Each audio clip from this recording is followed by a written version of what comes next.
সম্প্রতি মানবতা বিরোধী অপরাধ ট্রাইব্যুনালে আপনার অভিযোগ গঠন করা হয়েছে এবং আপনারা দেখেছেন যে গুম বিষয়ে 2টা চার্জশিট করেছে, চার্জশিট জমা দিয়েছে এবং সেখানে শেখ হাসিনা থেকে শুরু করে তার যে ক্রিমিনাল গ্যাং ছিল, এই গ্যাংয়ের প্রায় 30 সদস্যের অ্যাগেনস্টে 2টা মামলাতে অভিযোগ গঠন করা হয়েছে, চার্জশিট জমা দেওয়া হয়েছে এবং এইটা প্রসেস তো এরপরে ফলো করবে। তো এর ভিতরে গুরুত্বপূর্ণ একটা অনুষঙ্গ হচ্ছে যে গুমের সাথে জড়িত একটা বিশাল সংখ্যা হচ্ছে যে আপনার বিভিন্ন বাহিনীর যারা গুরুত্বপূর্ণ পদে দায়িত্ব পালন করেছেন তারা, এর মধ্যে শেখ হাসিনার আত্মীয় শেখ রেহানার দেবর মেজর জেনারেল তারেক আহমদ সিদ্দিকী, এটাই হচ্ছে মেনলি এই ক্রিমিনাল গ্যাং, গুমের গ্যাংয়ের হচ্ছে বস ছিল এবং রকে ভারতীয় গোয়েন্দা সংস্থাকে আমাদের ডিজিএফআই থেকে শুরু করে আমাদের গোয়েন্দা সংস্থাগুলোর ভিতরে অ্যাক্সেস দেওয়া এবং তাদের কথা মতো কাজ করবার যে বলয় তৈরি করেছিল সেটার মূল হোতা ছিল হলো এই ক্রিমিনাল তারেক আহমদ সিদ্দিকী। তো সে সহ দেখলাম ডিজিএফআইয়ের সাবেক 5 জন ডিজি যারা দায়িত্ব পালন করেছে, তারপরে পুলিশ প্রধান আছে একাধিক, র্যাবের দায়িত্ব পালন করেছে এমন আছে, সাধারণ আর্মড ফোর্সেসের কর্মকর্তারা এখানে আছেন, সব মিলায় আর কি। তো এটা নিয়ে গত কয়েকদিন ধরে খুবই লিমিটেড স্কেলে নড়াচড়া দেখলাম। এইটা যে লেভেলের একটা খবর, সেখানে এটা নিয়ে যে পরিমাণ মিডিয়া কভারেজ হওয়ার কথা ছিল সেটা অলমোস্ট নাই।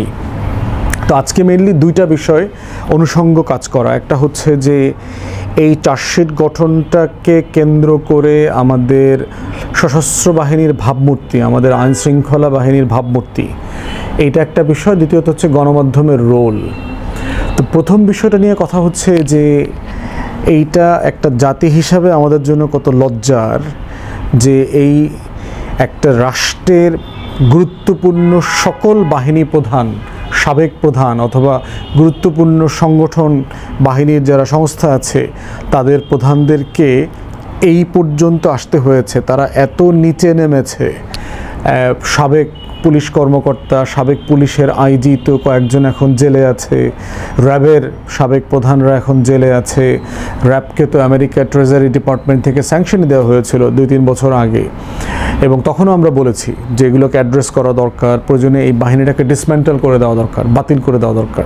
কারণ এরকম এলিট ফোর্স যেটা একটা ক্রিমিনাল মানবাধিকার লঙ্ঘনের গ্যাংয়ে পরিণত হয়েছে, তাদেরকে বাঁচিয়ে রাখাটা রাষ্ট্রের ভাবমূর্তির জন্য ভালো না।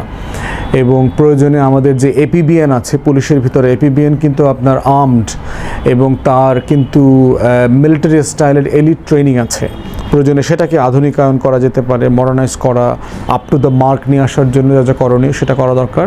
বাট র্যাবের মতো একটা সংগঠন বিলুপ্ত করে দেওয়ার দাবি আমরা অনেক বছর থেকে করেছি, কারণ সিম্পলি এটা মানে টু ব্যাড, এটা রেপুটেশন ওয়াইজ যে এটাকে আর সার্ভাইভ করে রাখার কোনো জায়গা নাই আর কি।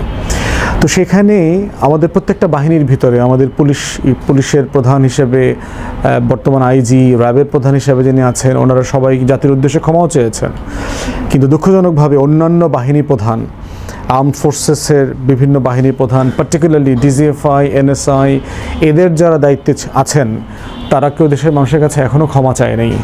কারণ গত 16 বছরের আওয়ামী দিল্লির দুঃশাসনের মানবাধিকার লঙ্ঘনের সবচেয়ে বাজে এবং ন্যাক্কারজনক কাজগুলো করেছে এই গোয়েন্দা সংস্থাগুলো।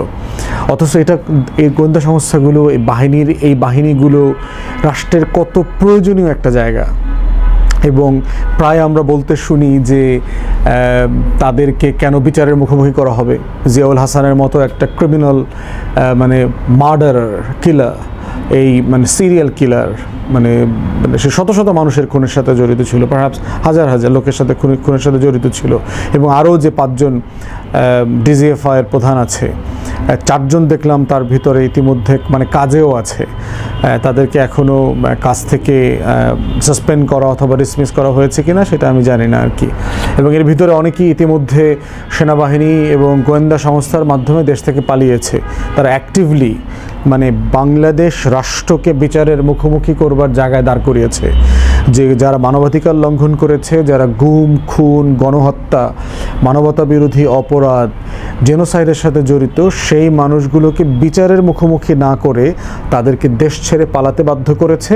এবং অনেকেই এখনও দিব্যি বিভিন্ন গুরুত্বপূর্ণ জায়গায় পদে বসে আছেন, গুরুত্বপূর্ণ জায়গায় বসে আছেন। কদিন আগে দেখলাম যে আনসার না ভিডিপি কোথায় একজন আওয়ামী লীগের এক মন্ত্রীর ভাই, সে মানে ভেরি রিসেন্টলি পর্যন্ত সে এখনও পদে ছিলেন, তারপরে তাকে রাষ্ট্রদূত হিসেবে অ্যাটাচমেন্ট করা হয়েছে, কিন্তু ডিসমিস করা হচ্ছে না। তো এই জায়গাগুলোতে আমরা দেখতে পাচ্ছি যে আর্ম ফোর্সেসের সিনিয়র লিডারশিপের যে স্টাবননেস, যে মানে গোয়ার্তুমি সিম্পলি, যে একটা টোটাল বাহিনীকে পরিচ্ছন্ন করা, একটা বাহিনীর পেশাদারিত্ব ফিরায় নিয়ে আসা, জনগণের আস্থা ফিরায় নিয়ে আসা, এই জায়গাটাতে সংস্কার করা, এই জায়গাটাতে কাজ না করে বরং সে একটা ফিউ ক্রিমিনাল বাঞ্চ যেগুলো আছে, এই সিন্ডিকেটটাকে বাঁচানোর জন্য টপ লিডারশিপ উঠে পড়ে লেগে আছে। এখন দেখেন, এই যে আমরা বলছি যে গুম, খুন, গণহত্যা, আওয়ামী অবিচার, জুলুমের সাথে কয়জন অফিসার জড়িত ছিল, কয়জন সোলজার জড়িত ছিল? শখানেক হইতে পারে সর্বোচ্চ। তাহলে আমার এই যে বিশাল ফোর্স, যেই ফোর্স আমার মুক্তিযুদ্ধে অসাধারণ ভূমিকা রেখেছে, প্রত্যেকটা সেক্টর কমান্ডার আমাদের আর্ম ফোর্সেস থেকে এসছে, সেই রকম একটা বাহিনীর ভাবমূর্তি ধরে রাখার জন্য কিছু ক্রিমিনালকে বিচারের মুখোমুখি না করে যেটা হচ্ছে, পুরো বাহিনীকে সমালোচনার দিকে ঠেলে দেওয়া হচ্ছে, পুরো বাহিনীকে আইনের যে শাসন, বিচারিক শাসন, এই মূল্যবোধের মুখোমুখি করে দেওয়া হচ্ছে। এবং তাদেরকে কীভাবে বাঁচানো যায়, ইভেন রাজনৈতিক দলগুলোর সাথে গোপনে গোপনে মিটিং করা হচ্ছে যেন ভবিষ্যতে তাদেরকে বিচারের মুখোমুখি না করা হয়, তাদেরকে এই 6-9 করে কোনোভাবে বাঁচায় দেওয়া যায় কিনা, বিচার প্রক্রিয়া ডিলে করা যায় কিনা। ইউনূসের সরকারকেও আয়নাঘর দেখতে দেওয়া হয় নাই, 6 মাস 8 মাস হয়ে গেছে আয়নাঘরকে এক্সপোজ করা দুনিয়ার সামনে, এর ভিতরে প্রচুর আলামত নষ্ট করা হয়েছে। তারপর NTCM যেটা আছে, ন্যাশনাল টেলিকমিউনিকেশন মনিটরিং সেন্টার যেটা আছে, সেখানে প্রচুর ডেটা 5ই আগস্টের আগে পরে মিলায় ডিলিট করে দেওয়া হয়েছে, যদিও আইটি এক্সপার্টরা এসে সেই ডেটাগুলোকে আবার পুনরুদ্ধার করেছেন। তাহলে এই যে দেখেন যে আমরা বারবার বলছি যে আমরা আমাদের আর্ম ফোর্সেসকে পেশাদারিত্বের জায়গায় চাই, একটা প্রফেশনাল সোলজারের জায়গা থেকে দেখতে চাই। সেইখানে এই আর্ম ফোর্সেসের সিনিয়র ক্রিমিনাল বাঞ্চ যেগুলো আছে, তারা এটাকে একটা ক্রিমিনাল সিন্ডিকেট আকারে রাখতে চায়।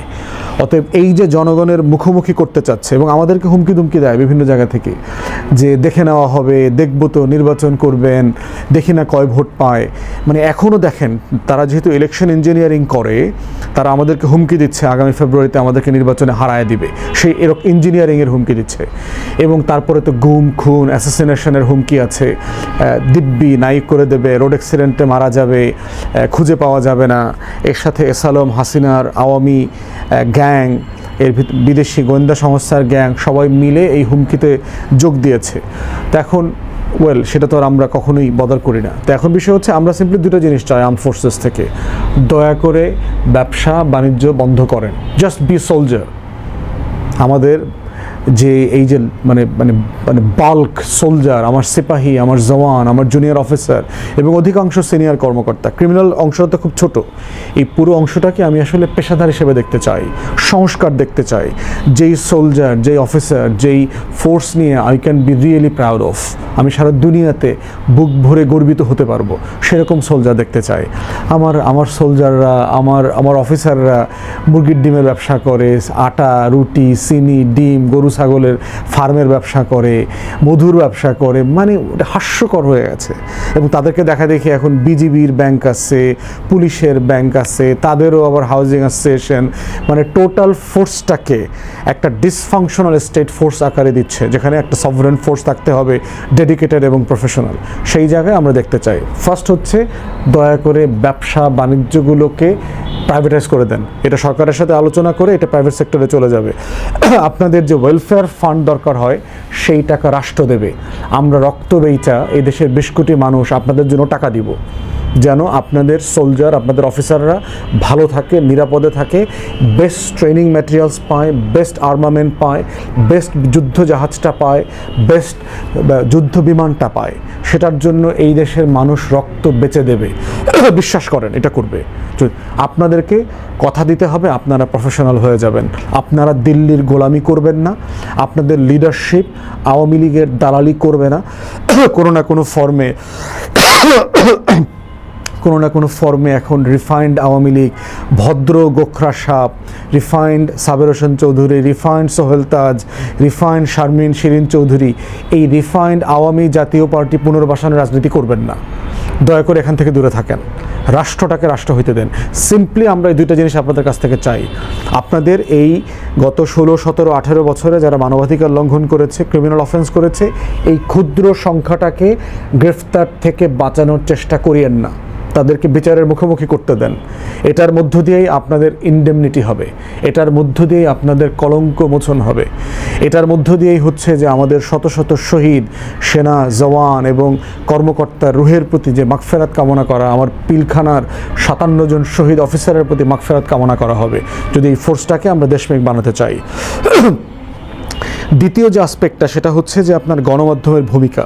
আমি খুব বিশ্বস্ত সূত্রে জেনেছি যে এই যে আইসিটি ট্রাইব্যুনালের পক্ষ থেকে আপনার 30 জনকে, তার ভিতরে বিশাল সেনা কর্মকর্তা বর্তমান এবং রিটায়ার্ড, পলাতক, দেশে থাকা, এদের বিরুদ্ধে যে চার্জশিট দেওয়া হয়েছে, তাদের এই নিউজটা পর্যন্ত বিভিন্ন গণমাধ্যমে বিভিন্ন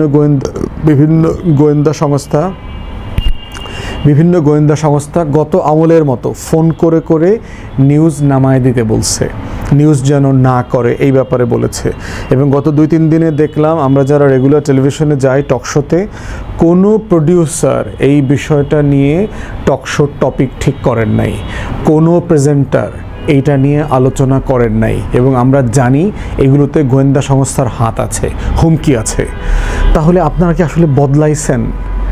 মানে আপনারা সারা দেশের সংস্কার হোক সেটা চান, আপনারা অমুকের বিচার চান, তমুকের বিচার চান, কিন্তু নিজের ক্রিমিনাল অফিসারের বিচার চান না। মানে এটা কী ধরনের ইনসাফ? যেই বাহিনী, যেই ফোর্স, যেই ইনস্টিটিউশন তার নিজের অন্যায়ের বিচার করতে পারবে না, তার নিজের সোলজারদেরকে বিচারের মুখোমুখি করতে পারবে না, তার মানবাধিকার লঙ্ঘনের জন্য তাকে বিচারের মুখোমুখি করতে পারবে না, গণ অভ্যুত্থানের পরের নতুন বাংলাদেশকে মেনে নিতে পারছে না, দিল্লির আধিপত্যবাদ, আওয়ামী জাতীয় পার্টিকে পুনর্বাসনের রাজনীতি থেকে বেরো আসা যাচ্ছে না, সেই বাহিনী আসলে আমার দেশে কী কাজে লাগবে? মানে এই লিডারশিপ, এই কর্মকর্তাদেরকে আসলে আমার এই দেশপ্রেমিক লক্ষ লক্ষ যে সিপাহী, জওয়ান, জুনিয়র অফিসাররা ভালোবাসে? আসলে কি এরকম দিল্লি প্রেমিক, আওয়ামী প্রেমিক, জাতীয় পার্টির প্রেমিক এই অফিসার এবং সিপাহী দিয়ে কি আপনি যুদ্ধ করতে পারবেন? তাদের মধ্যে কি আস্থা তৈরি হবে? জনগণের আস্থা তৈরি হবে? এবং ইতিমধ্যে আমরা সেটা দেখতে পাচ্ছি, মানে যে শ্রদ্ধা সম্মান এই বাহিনীগুলোর প্রতি ছিল সেটা প্রায় হারিয়ে গেছে। এবং যৌথ বাহিনীর গত 1 বছরের যে নিষ্ক্রিয়তা, মানে তার যে ডিসাইসিভনেস জাতি এক্সপেক্ট করেছিল, সেটাও আমরা দেখি নাই। তো গণমাধ্যমের এই ভূমিকাটাও খুব প্রশ্নবদ্ধ মনে হয়েছে আমাদের কাছে। সেজন্য আমরা বোধ করছি যে রাষ্ট্র আকারে এই রাষ্ট্রটাকে যদি আমরা রাষ্ট্র হইতে দিতে চাই, তাহলে আমাদের এই ফোর্সগুলোকে প্রফেশনাল জায়গায় আনতে হবে এবং গণমাধ্যমকেও তার রেসপন্সিবল জায়গায় আনতে হবে। গণমাধ্যমগুলোর যারা নিউজ টিম আছে, টকশো টিম আছে, তারা এখনও আওয়ামী বলয়ের রাজনীতি করতেছে। তাদের প্রত্যেকের টপিক সিলেকশন দেখতেছি খুব সিরিয়াসলি, মানে যেন আওয়ামী লীগ কষ্ট না পায়, জাতীয় পার্টি কষ্ট না পায়, এই ধরনের টপিক সিলেকশন করতেছে। পরিকল্পিতভাবে দেখলাম জাতীয় পার্টির মালিক মুক্তার যারা আছে, এরা এখনও যে টেলিভিশনগুলো চালায় তাদের অনেকেই ভিতরে নিউজ আইটেমে দেখলাম জাতীয় পার্টির নেতাদেরকে নিয়ে প্রোগ্রাম করা, টকশোতে ডাকা, যারা জাতীয় পার্টির বিরুদ্ধে কথা বলছে তাদেরকে টকশোতে ইনভাইট না করা, এই রকম প্রকল্পগুলো আমরা চালু থাকতে দেখেছি। অথচ এই পুরো ক্রিমিনাল সিন্ডিকেট গণ অভ্যুত্থানের বিপক্ষে দাঁড়িয়েছে বছরের পর বছর, আওয়ামী লীগের দালালি দোসরিপনা করেছে। অতএব সেই গণমাধ্যমকেও কিন্তু আমরা পরিপূর্ণরূপে গণ অভ্যুত্থানের পক্ষে দেখতে পাচ্ছি না। এবং এই নিউজ আইটেমটা দিয়েই আমরা বুঝতে পারছি যে আসলে গণ অভ্যুত্থানটা কোথায় আছে। আমরা যে বিচার চাই, আমরা যে সংস্কার চাই, আমরা যে নির্বাচন চাই, সেটা আসলে কোথায় গিয়ে গড়াবে।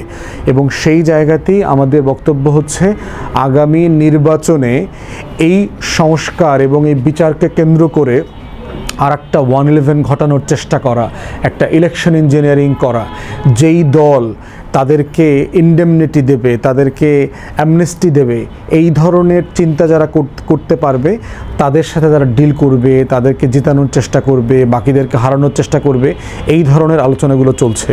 এবং সেটা হলে মাথায় রাখবেন, জুলাইয়ের তরুণরা কিন্তু আবার রাস্তায় নেমে আসবে, তাদের মুখোমুখি এবার আপনার হইতে পারবেন না। অতএব আপনাদেরকে শুধরানোর একটা সময় আছে এখন। দয়া করে আল্লাহর ওয়াস্তে এই দেশটাকে স্বাধীন সার্বভৌম থাকতে দেন, এই দেশটাকে গণতন্ত্রের পথে আসতে দেন, এই দেশটাকে জনগণের হইতে দেন, এই দেশটাকে একটা ফ্রি সোসাইটি, আমরা একটা মুক্ত মনা সমাজ বিনির্মাণের যে লড়াই করছি সেটা হইতে দেন। এবং দিল্লির আধিপত্যবাদের বিরুদ্ধে দাঁড়িয়েই নতুন বাংলাদেশ পন্থার রাজনীতি হইতে হবে। এবং সেই রাজনীতিতে আওয়ামী লীগ, জাতীয় পার্টি, 14 দল থাকতে পারবে না, ফুল স্টপ। এবং এটা যদি আপনারা পুনর্বাসন করার চেষ্টা করেন, অন্তর্বর্তীকালীন সরকার করে, তাদের বিরুদ্ধে মানুষ মাঠে নামবে। আমরা তৃণমূলে ঘুরে বেড়াচ্ছি, আমরা জানি কি পরিমাণ ক্ষোভ মানুষের এগুলো নিয়ে জমে আছে। তাই দয়া করে আল্লাহর ওয়াস্তে দেশটাকে দেশ হইতে দেন। ধন্যবাদ।